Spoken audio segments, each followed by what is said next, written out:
ওম শান্তি। আজ 21শে ফেব্রুয়ারি 2024। প্রাতমুরলি ওম শান্তি বাপদাদা মধুবন।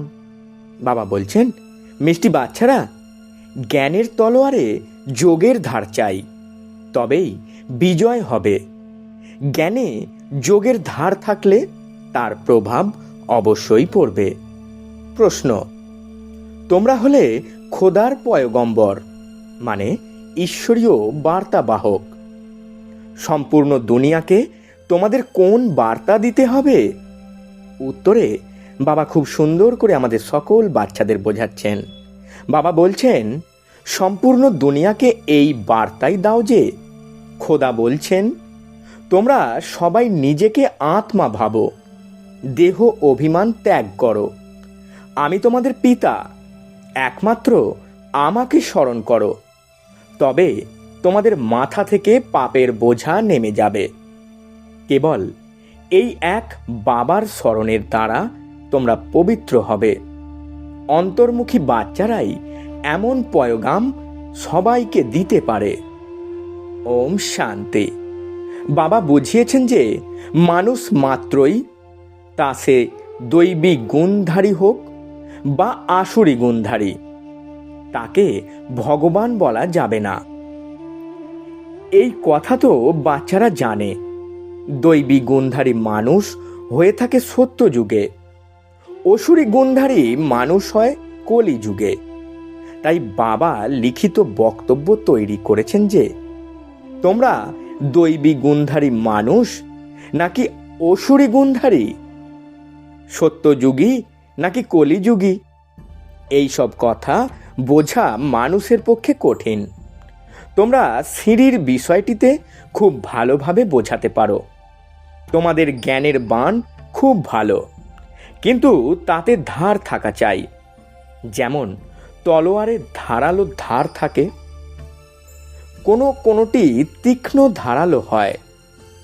যেমন গুরু গোবিন্দ সিংয়ের তলোয়ার বিদেশে চলে গিয়েছে, সেই তলোয়ারটিকে নিয়ে পরিক্রমা করে সুন্দরভাবে পরিষ্কার করে রাখা হয়। কম দামের তলোয়ারও হয়। যে তলোয়ার ধারালো হয় তার দামও অনেক। বাচ্চাদের কোয়ালিটিও ঠিক এই রকম হয়। কেউ জ্ঞানে খুব ভালো, কিন্তু যোগের ধার কম থাকে। যারা গরিব এবং বন্ধনে আছে তারা শিব বাবাকে অনেক স্মরণ করে। তাদের জ্ঞান কম থাকে, কিন্তু যোগের ধার থাকে অনেক। তারা তম প্রধান থেকে শতপ্রধান হচ্ছে। যেমন অর্জুন আর একলব্যের দৃষ্টান্ত দেওয়া হয়। অর্জুনের চেয়ে একলব্য তীর চালানোতে তীক্ষ্ণ ছিল।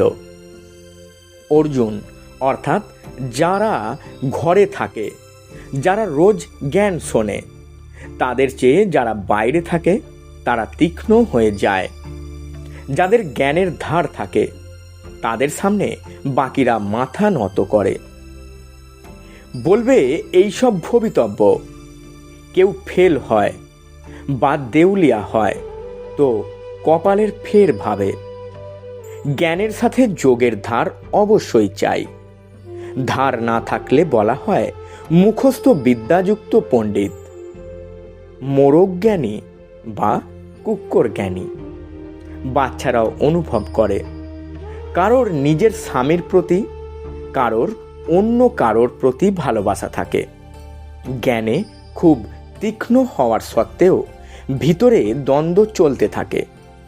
এখানে তো একেবারে সাধারণ থাকতে হবে। সব কিছু দেখে শুনেও যেন দেখবে না, একমাত্র বাবার সাথেই প্রীতি থাকবে। তাই তো বলা হয়ে থাকে, হাত কাজ করে যাবে, হৃদয় প্রভুকে স্মরণ করে যাবে। অফিস ইত্যাদি স্থানে কাজ করতে করতে বুদ্ধিতে যেন স্মরণ থাকে যে আমি আত্মা। বাবা ফরমান করছেন যে আমাকে স্মরণ করো। ভক্তিমার্গেও কাজকর্ম করতে করতে নিজের ইষ্ট দেবতাকে স্মরণ করে। সে তো হলো পাথরের মূর্তি, তাতে আত্মা তো নেই। লক্ষ্মীনারায়ণের পূজা করা হয়, সে তো পাথরের মূর্তি। তাই না?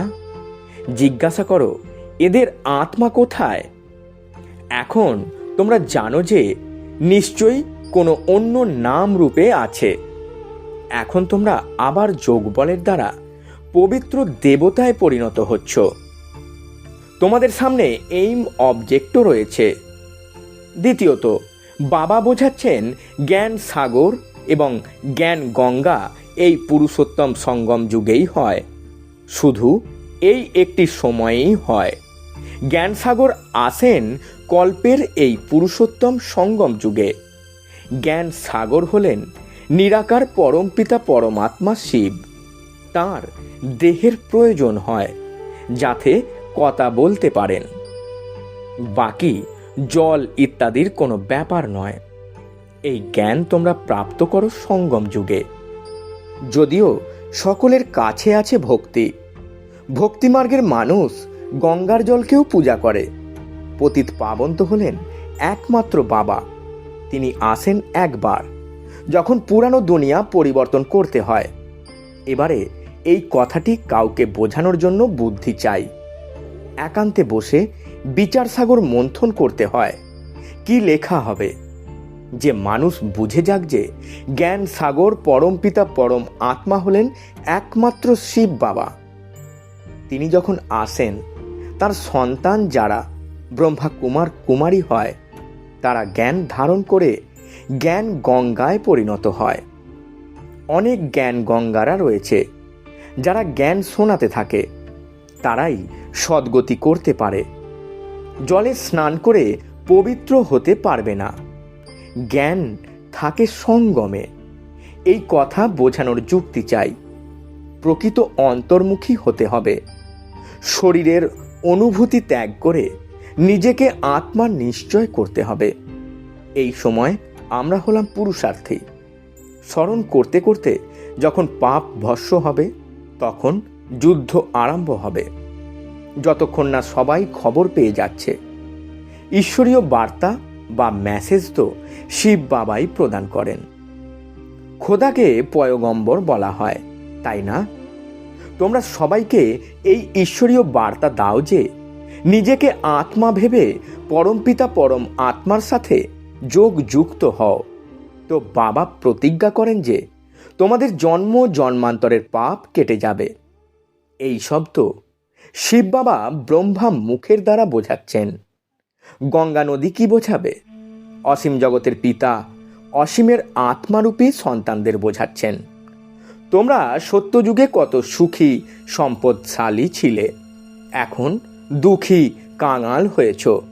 এ হলো অসীম জগতের বিষয়। বাকি এই চিত্র ইত্যাদি সবই হলো ভক্তিমার্গের। ভক্তিমার্গে এই সব সামগ্রী অবশ্যই থাকতেই হবে। শাস্ত্র পাঠ, পুজো অর্চনা করা, এই সব ভক্তি, তাই না? বাবা বলছেন, আমি থোড়াই এই শাস্ত্র ইত্যাদি পাঠ করাই। তোমরা পতিত, আমি তো তোমাদের পবিত্র করার জন্যে জ্ঞান প্রদান করি যে নিজেকে আত্মা নিশ্চয় করো। এখন আত্মা ও শরীর দুই হলো পতিত। এখন বাবাকে স্মরণ করো, তাহলে তোমরা দেবতায় পরিণত হবে। দেহের সকল পুরানো আত্মীয় পরিজনদের প্রতি মমত্ব মিটে যাবে। গাওনও করা হয়, তুমি এলে আমরা অন্য কারোর থেকে আর শুনব না। একমাত্র তোমার সঙ্গেই সব সম্বন্ধ যুক্ত করব এবং সব দেহধারীদের ভুলে যাব। এখন বাবা তোমাদের সেই প্রতিজ্ঞা স্মরণ করাচ্ছেন। বাবা বলছেন, আমার সঙ্গে যোগ যুক্ত হলে তোমাদের বিকর্ম বিনাশ হবে। তোমরা নূতন দুনিয়ার মালিক হবে। এটাই হলো এইম অবজেক্ট। রাজার সঙ্গে প্রজাও নিশ্চয়ই তৈরি হবে। রাজাদের দাস দাসী চাই। বাবা সব কথা বোঝান। ভালোভাবে যোগযুক্ত না হলে, দৈবী গুণ ধারণ না করলে উঁচু পদের প্রাপ্তি হবে কিভাবে? ঘরে ছোট ছোট কথায় ঝগড়া কলহ তো হয়, তাই না? বাবা লিখে দেন, তোমাদের ঘরে কলহ হয়, তাই জ্ঞান স্থির থাকে না। বাবা জিজ্ঞাসা করেন, স্ত্রী পুরুষ দুজনেই ঠিক করে চলে? চলন খুব ভালো চাই, ক্রোধের এতটুকু অংশ যেন না থাকে। এখন তো দুনিয়াতে কত হাঙ্গামা, কত অশান্তি আছে। তোমাদের মধ্যে অনেকে জ্ঞান যোগে তীক্ষ্ণ হয়ে যাবে, তো আরও বেশি করে স্মরণ করবে। তোমাদের প্র্যাকটিসও ভালো হয়ে যাবে এবং বুদ্ধিও বিশাল হয়ে যাবে। ছোট চিত্র বাবার তেমন ভালো লাগে না। সব চিত্র বড় বড় হবে, বাইরে মুখ্য স্থানে রাখবে। যেমন নাটকের বড় বড় চিত্র রাখা হয়, তাই না? এমন করে ভালো ভালো চিত্র বানাও যা কখনো খারাপ হবে না। সিঁড়ির বড় চিত্র বানিয়ে এমন জায়গায় রাখো যাতে সবার নজরে পড়ে। এমন পাকা রং দিয়ে চিত্র তৈরি করো যাতে জলে ভিজে বা সূর্যের আলোয় খারাপ না হয়। মুখ্য স্থানে রেখে দাও, বা কোথাও প্রদর্শনী ইত্যাদি হলে মুখ্য 2-3টি বড় বড় চিত্রই যথেষ্ট। এই গোলকের চিত্রটিও বাস্তবে দেওয়াল জুড়ে তৈরি হওয়া উচিত। সেই চিত্র তুলে রাখতে 8-10 জন লোক লাগে, তবুও যাতে কেউ দূর থেকে দেখেই একদম ক্লিয়ার বুঝতে পারে। সত্যযুগে তো অন্য সব ধর্ম হয় না, সেসব তো আসেই পরবর্তীকালে। প্রথমে স্বর্গে মানুষের সংখ্যা অনেক কম থাকে। এখন স্বর্গ না নরক, তোমরা এই ব্যাপারে খুব ভালোভাবে বোঝাতে পারো। যে আসবে তাকেই বোঝাতে থাকো। পাণ্ডবদের কেমন বিশাল মূর্তি বানানো হয়। তোমরাও তো হলে পাণ্ডব, তাই না? শিব বাবা তো সঙ্গমে পড়ান। শ্রীকৃষ্ণ হলেন সত্যযুগের ফার্স্ট প্রিন্স। তোমরা বোঝাতে বোঝাতে নিজের রাজত্ব স্থাপন করে নাও। কেউ পড়তে পড়তে পড়া ছেড়ে দেয়। স্কুলেও যখন কেউ পড়া না করে তখন পড়াশোনা ছেড়ে দেয়। এখানেও অনেকে আছে যারা পড়াশোনা ছেড়ে দিয়েছে। তাহলে তারা কি স্বর্গে আসবে না? আমি বিশ্বের মালিক। আমার কাছে যদি কেউ 2টো অক্ষরও শুনে নেয় তাহলেই স্বর্গে আসবে। ভবিষ্যতে অনেকে শুনবে। এই সম্পূর্ণ রাজধানী স্থাপন হচ্ছে কল্পপূর্বের মতন। বাচ্চারা বোঝে আমরা অনেকবার রাজত্ব নিয়েছি, অনেকবার রাজত্ব হারিয়েছি। হীরের তুল্য ছিলাম, পুনরায় কড়ির তুল্য হয়েছি। ভারত হীরের তুল্য ছিল, এখন কি হয়েছে? ভারত তো সেই রূপই হবে, তাই না? এই সঙ্গমকে পুরুষোত্তম যুগ বলা হয়। উত্তম থেকে উত্তম পুরুষও আছে, বাকি সবাই হলো কনিষ্ঠ। যারা পূজনীয় ছিল তারাই আবার পূজারী হয়েছে। 84 বার জন্ম নিয়েছে, সেই শরীরও নষ্ট হয়েছে। আত্মাও তমপ্রধান হয়েছে। যখন শতপ্রধান থাকে তখন তো পূজা করে না, চৈতন্যে থাকে। এখন তোমরা শিব বাবাকে চৈতন্য থেকে স্মরণ করো। তারপরে যখন পূজারী হবে তখন পাথরের পুজো করবে। এখন বাবা হলেন চৈতন্য, তাই না? পরে তাঁরই পাথরের মূর্তি তৈরি করে পুজো অর্চনা করে। রাবণ রাজ্যে ভক্তি আরম্ভ হয়। আত্মারা সবাই সেই আছে, ভিন্ন ভিন্ন শরীর ধারণ করেছে। পতন হয়, তাই ভক্তি আরম্ভ হয়। বাবা পুনরায় এসে জ্ঞান প্রদান করেন, তো দিন আরম্ভ হয়। ব্রাহ্মণরাই দেবতায় পরিণত হয়। এখন তো দেবতা বলা হবে না। ব্রহ্মা তো সত্যযুগে থাকেন না। এখানে ব্রহ্মা তপস্যা করছেন, তিনি তো হলেন মানুষ। শিব বাবাকে শিবই বলা হয়। ব্রহ্মার মধ্যে আছেন, তবুও শিব বাবাই বলা হবে। দ্বিতীয় কোনো নাম রাখা হয় না। এনার মধ্যে শিব বাবা আসেন। তিনি হলেন জ্ঞানের সাগর। এই ব্রহ্মার দেহের আধার নিয়ে জ্ঞান প্রদান করেন। তাই চিত্র ইত্যাদি খুব বুঝে শুনে তৈরি করতে হয়।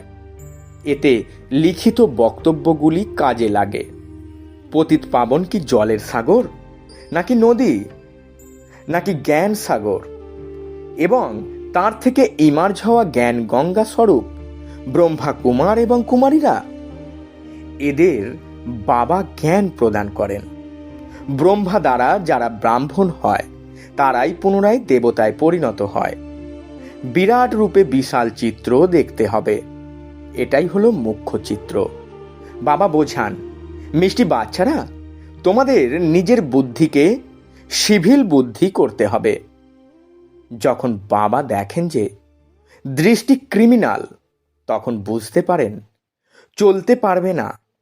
তোমাদের আত্মা এখন ত্রিকালদর্শী হয়েছে, এই কথাও যে বুঝবে তেমন আত্মা বিরল। বোধহীন আছে অনেক, বাবাকে ত্যাগ করে যায়। বাচ্চারা এই কথা তো বোঝে যে রাজধানী স্থাপন হচ্ছে, সেখানে সব চাই। পরে গিয়ে সব সাক্ষাৎকার হবে, দাস দাসীও ফার্স্ট ক্লাস হবে। তারা কৃষ্ণের লালন পালন করবে। বাসন ধোয়ার, খাবার খাওয়ানোর, পরিষ্কার করার সব থাকবে। এখান থেকেই তারা বেরোবে। ফার্স্ট নম্বরের আত্মা নিশ্চয়ই ভালো পদ পাবে, এটা তো বোঝাই যায়। বাবা বাচ্চাদের দেখে বোঝেন মুরলি ক্লাস ভালো করায়, কিন্তু যোগ কম আছে। কোনো স্ত্রী পুরুষের চেয়ে বেশি বুদ্ধিমতী হয়। একজন জ্ঞানে আছে, বলে বাবা দ্বিতীয় চাকা ঠিক নয়, একে অপরকে সাবধান করতে হবে। প্রবৃত্তি মার্গ কিনা, জুটি একরকম হওয়া উচিত, নিজের মতন তৈরি করতে হবে। পরে তোমরা দুনিয়াকে ভুলে যাবে। এই কথা তো বোঝো যে আমরা হংস, তারা বক পাখি। কারোর কোনো অবগুণ আছে, কারোর আবার অন্য দোষ আছে। মন কষাকষি তো চলতেই থাকে। পরিশ্রম অনেক, আবার খুব সহজও বটে। সেকেন্ডে জীবন মুক্তি। কোনো কড়ি খরচ না করে উঁচু পদ প্রাপ্ত করতে পারো। যারা গরিব তারা ভালো সার্ভিস করে। এটা তো জানা আছে না যে কারা কারা খালি হাতে এসেছে। যারা অনেক কিছু নিয়ে এসেছিল তারা আজ নেই, আর গরিবরা উঁচু পদ প্রাপ্ত করেছে। আচ্ছা, মিষ্টি মিষ্টি হারানিদি বাচ্চাদের প্রতি মাতা পিতা বাপদাদা স্মরণে স্নেহ সুমন আর সুপ্রভাত। আত্মাদের পিতা তার আত্মারূপী বাচ্চাদেরকে জানাচ্ছেন নমস্কার। আমরা আত্মারূপী বাচ্চারা আমাদের আত্মারূপী মাতা পিতা বাপ দাদাকে জানাই স্মরণে স্নেহ সুমন আর সুপ্রভাত এবং শত কোটি নমস্কার। ধারণার জন্যে মুখ্য সার। প্রথম পয়েন্ট, জ্ঞানের তলোয়ারের স্মরণের ধার ভরতে কর্ম করাকালীন অন্তর্মুখী হয়ে অভ্যাস করতে হবে। আমি হলাম আত্মা। আমি আত্মার প্রতি বাবার আদেশ হলো নিরন্তর আমাকে স্মরণ করো। একমাত্র বাবার সাথে সত্যিকারের প্রীতি রাখো। দেহ এবং দেহের আত্মীয় পরিজনদের প্রতি মমতা ছিন্ন করো। দ্বিতীয় পয়েন্ট, প্রবৃত্তিতে থেকে একে অপরকে সাবধান করে হংস হয়ে উঁচু পদ নিতে হবে। ক্রোধের অংশটুকুও বের করে দিয়ে নিজের বুদ্ধিকে সিভিল বুদ্ধি করতে হবে। বরদান, সাক্ষী হয়ে কর্মেন্দ্রিয়ের দ্বারা কর্ম করে কর্তৃত্বের অভিমান থেকে মুক্ত অশরীরী ভব। ব্যাখ্যায় বাবা বলছেন, যখন চাও শরীরে এসো, আর যখন চাও তো শরীর থেকে মুক্ত হয়ে যাও। কোনো কর্ম করতে হলে কর্মেন্দ্রিয়ের আধারে করো, কিন্তু আমি আত্মা কর্মেন্দ্রিয়ের আধার নিয়েছি, এটা ভুলে যেও না। আমি করছি না, কর্মেন্দ্রিয়ের দ্বারা করছি। যেরকম অন্যদেরকে দিয়ে কাজ করাও, তো সেই সময় নিজেকে আলাদা মনে করে থাকো। সেই রকমই সাক্ষী হয়ে কর্মেন্দ্রিয়ের দ্বারা কর্ম করাও। তাহলে কর্তৃত্বের অভিমান থেকে মুক্ত অশরীরী হয়ে যাবে। কর্ম করার সময় মাঝে মাঝে 1-2 মিনিটের জন্য অশরীরী হওয়ার অভ্যাস করো। তাহলে লাস্ট সময়ে অনেক সহায়তা প্রাপ্ত হবে। স্লোগান, বিশ্ব রাজন হওয়ার জন্য। বিশ্বকে সাকাশ প্রদানকারী হও। ওম শান্তি। নমস্কার।